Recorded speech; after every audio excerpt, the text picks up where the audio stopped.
My dear brothers and sisters, somebody has said, and I think rightly so, love is not love until it is shared.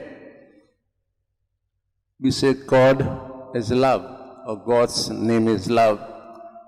And God has shared His love with us. And we see this, especially on the first Friday of the month, when we call to mind what God has done for us. We look at the cross and see the image, the crucified Son. And this love, as you all know, is inclusive. It does not exclude anyone, be of nationality, be of race, be of culture, be of religion. God's love is inclusive. And today we have seen this in the gospel passage, how it is practical. We heard about Matthew, the apostle Matthew, the evangelist Matthew. As we all know, what kind of a person he was. And yet God calls him. Jesus calls to take part in the mission.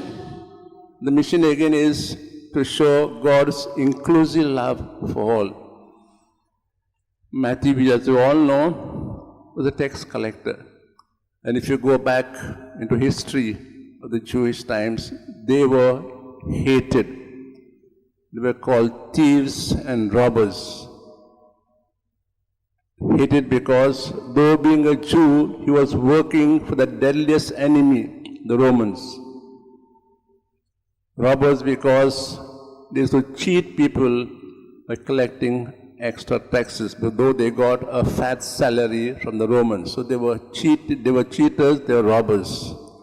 And yet, when Jesus sees him, he thinks he is the right person to carry on my mission.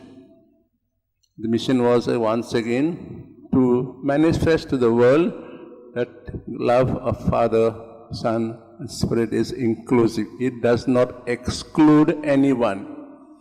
Maybe we could pause and ask ourselves, how is our love? Do we exclude anyone? Let's take even an example in our families.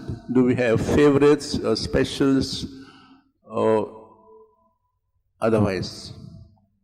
Our locality, our friends, do we have special? Do we exclude anyone from so-called our love, which is shown in practical ways, in our so-called deeds and our so-called going out to them?